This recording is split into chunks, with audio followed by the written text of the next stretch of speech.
Hello everybody and welcome back to another episode of the Bottom of Christmas Challenge with Brighton. So in the last episode we did wrap up the January transfer window and played a couple of games further on. In today's episode we do face Liverpool and Huddersfield in the Premier League. And the game against Huddersfield is particularly important. So we do play Liverpool first, and that is at home. They currently sit in third position in the league after having a fantastic start to the season, only 2 points away from Manchester United, who are top of the division. But the game against Huddersfield is away, and they currently sit bottom on 14 points. And if we were to get beat, chances are we would end up going bottom as well.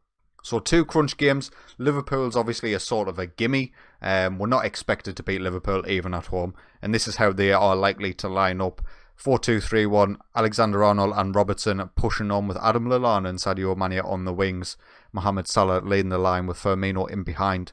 It looks a very, very attacking side. Obviously, with their wing-backs pushing on, it's going to leave gaps for Anthony Knockaert and Izquierdo potentially to exploit, or Jack Grealish, depending on who's fit. So we'll take a look. We'll take a quick pick of ours and we'll see where we stand. Dale Stevens is on the bench. Unfortunately, Davy Propper is still injured. He doesn't return quite yet. He might be back for the Huddersfield game, so Jack Grealish is going to start in the centre of midfield. The rest of the team, Jack Butland in goal, Montoya right back, Duffy and Dunk at centre back with Bernardo at left back, El Neni, Gross and Grealish in the centre, Anthony Knockaert and Izquierdo on the right and left, and Andornier leading the line. We do have our young Swede on the bench alongside Solly March, who are like our 2 attacking substitutions should they be required. And as expected, Liverpool do line up how our assistant reported they would. It's going to be a difficult game, obviously. Liverpool are a fantastic side. And I think if we play on the counter, you never know, we might be able to nick something. So we kick off. We are going to go on cautious straight away. We're going to demand more from the boys, even though they've only played for 10 seconds. That's purely a habit at this point. Honestly, it's an OCD thing. First 20 minutes or so are all Liverpool, as you would expect, but they have not created anything just yet. And I think in the second half, if we manage to get to 0-0, I might start turtling up a little bit, change our wing backs from attack to support. But we'll have to wait and see how. It's one of them. It's a throw-in that our players seem incapable of doing. And unfortunately, we give the ball away again and Liverpool go 1-0 up. This is the second time Bernardo's done this in 2 episodes. Sadio Mane nicks in, sends Salah in the box, and he beats Jack Butland at his near post, which is disappointing as well. So we'll find ourselves 1-0 down with 10 minutes to go in this first half.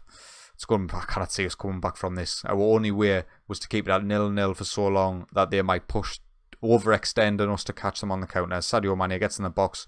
Jordan Henderson does not put that in. It's offside. It's offside. We don't care. And it's in this sort of game where I just feel completely powerless to change this. I can't help but feel if I try and push our boys on anymore, that we're just going to end up conceding a bucket full. And having a look at the league table earlier on, I think goal difference might actually end up being a factor. Our goal difference is not too bad at the minute on -17 compared to the likes of Huddersfield, who's on -25.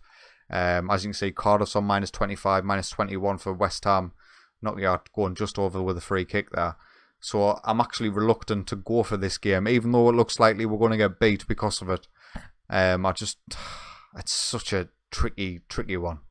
Another highlight now, James Milner in the centre for Liverpool. Trent on this right hand side gets the ball in, Dunk clears only as far as Firmino. Milner on the edge, Lallana.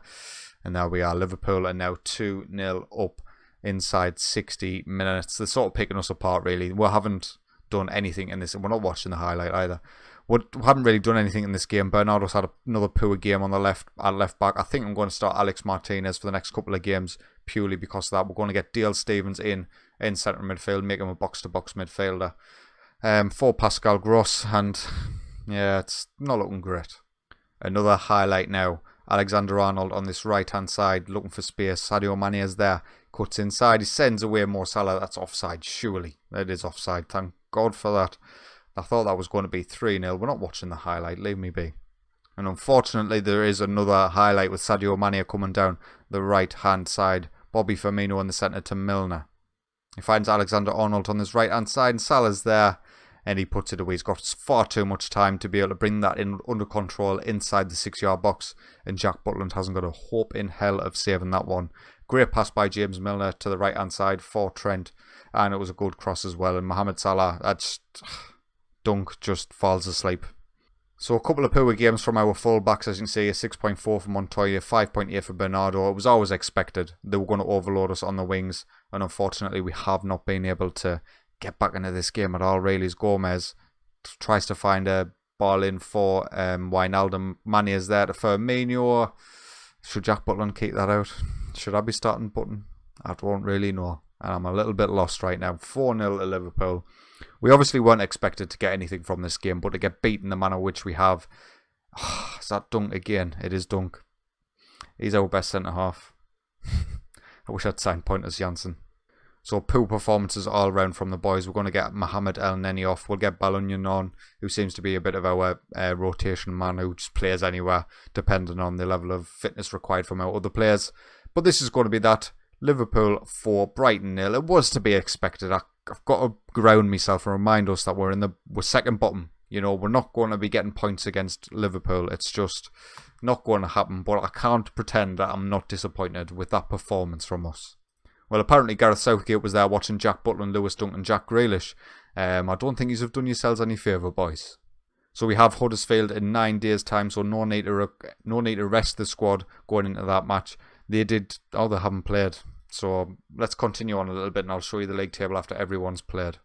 So here's the league table after all the games have been played. Huddersfield did win and they have caught us on points, so we are joint bottom now, only not bottom through goal difference. 2 points still behind Cardiff, who got beat off West Ham. So that means we are now 5 points off 17th position at Fulham. And things are getting a little bit worse. There's just been another set of fixtures played before we play Huddersfield. And unfortunately, Fulham ended up beating West Ham 4-3. Cardiff did fortunately get beat. But that means now we currently sit 19th on 17 points. 6 points behind 17th place Southampton. There's still 13 games of football to play, so we're not out of it by any stretch of the imagination. But it's getting more and more difficult by the week. And I think this game against Huddersfield has gone from a sort of alright with a point but kind of want to win to a must win. I think we need to keep tabs on them, and Huddersfield is the game where we've got to do it. Now, unfortunately, they got beaten in the last game, so their morale is going to be higher than you would usually expect for a team at the bottom of the table. So, I don't know if the option's even there for a team meeting. It doesn't look like it is. I can't prop the boys up, even though we've been beat the past 4 league games or 3. I can't remember how many. But we get to the Huddersfield game. I want to see how they are lining up. They have 3 at the back with wing backs. Right then, there's no counter-attacking in this system, I don't think. I think we're going to have to try and exploit the spaces that's hopefully left by Lowe and whatever his name is at right wing back. 2 box-to-boxes in the middle. So they're not going to be pushing a load of men forward. We can probably control this game. So, this is going to be the lineup for today's game. Butland in goal, Montoya, Duffy, Dunk and Bernardo is not going to start. It's going to be Martinez after all of his mistakes. Mohamed El Neni in defensive midfield, Pascal Gross and Davy Propper is back and he's going straight in the centre of midfield. And I've switched that to a box-to-box midfielder rather than a Metzola on attack to hopefully just balance out the squad a little bit better. Anthony Knockyard as the Trek on the right-hand side. Jack Grealish is going to get the start on the left today because Davy Propper is back fit, and Victor is going to lead the line rather than Andonia. He just hasn't done anything for me. And they have lined up with basically the 5 at the back with the deep midfield. Alex Pritchard and Mooney leading the line for Huddersfield. I'm going to keep us unbalanced at the start of the game to see how things fall, whether we are controlling possession or not. I would like to go more attacking if we are keeping control of the ball, but let's see how things go. Early highlight, 40 seconds in, it's a free kick for Huddersfield. Oh my god, that's a penalty. Alex Martinez, the left back. What is it with our left backs? They just cannot. Oh, no, not Huddersfield. Please, Jack Butland. Yes! That's why we signed him, alright? David Button wouldn't have saved that. Jack Butland did. Early signs aren't exactly encouraging. Huddersfield are actually keeping quite a lot of the ball. Pascal Gross with a free kick. Come on, son. He's put it in. Come on. 1-0 up. 11 minutes in. I'm going on the counter now. Let's invite the pressure from Huddersfield. They do not have the attacking talent to break us down. I hope they don't. And Pascal Gross with a moment of magic to put us 1-0 up. Fantastic free kick. And just with that in mind, I am going to change our wing backs and our full backs to a more supporting rather than attacking. I don't want to invite the pressure. I don't want to let them have all the ball. But I think playing on the counter is going to force them to have to come at us, and hopefully we can pick them off on the break. We're still keeping the lion's share on the ball, even on the cautious mentality. If we can hold on today, that's such a good result in terms of the league position for us. We would move up to 18th place, only 3 points behind Southampton in 17th. Quite a dull affair so far, apart from the penalty save and our goal. But after our goal, nothing happened in that first half, so we'll kick off hoping to see little else from this game. First highlight of the second half, and it is going to go Huddersfield's way as Mooney sat behind. Why, Jack Butland, what a save, my son. Keep us in this game. I am going to drop us a little bit deeper after that. So, well, don't do that. That's okay. We'll go at the standard defensive line. I am worrying that I'm giving Huddersfield a little bit too much respect in terms of the quality of the player that they've got. But at 1-0 up, it's just such an important 3 points, and I really don't want to see us throw it away. I'm reluctant to make any changes either. Nobody's really struggling for fitness out there. Maybe Pascal Gross now. I think I will get him off with 10 minutes to go. He's only on 69% possession. No. So apparently Bernardo can play in the centre of midfield. I was not aware. He's going to be a ball-winning midfielder in there for us to try and break up the player coming from Huddersfield. And with 5 minutes to go, if we can hang on to this is such a big result. 3 minutes to go, we're going to waste some time. Is Cueto coming on? Davy Prop against Steon. Anthony Knockyard can come off a solid march. Come on, lads, just hold out. No late drama for me, thanks. Final highlight of the game's a corner to Huddersfield. We managed to get it clear by El Neni, and there it is. A big 3 points. Maybe a little bit undeserved, especially with them winning at a penalty, but I do not care one little bit. We have found ourselves sitting in 18th place after that game. 3 points behind Southampton, 1 point ahead of Huddersfield, and 1 point ahead of Cardiff, and 3 points ahead of Huddersfield. Oh, finally feel like I can breathe a little bit after that win. It has been quite a while since we've picked up 3 points in the Premier League. We'll have to go back all the way to the beginning of January to do just that.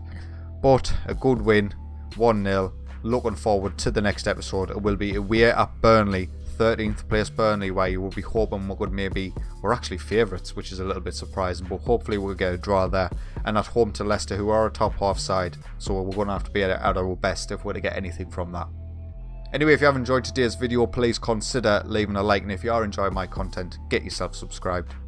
But until next time, take it easy.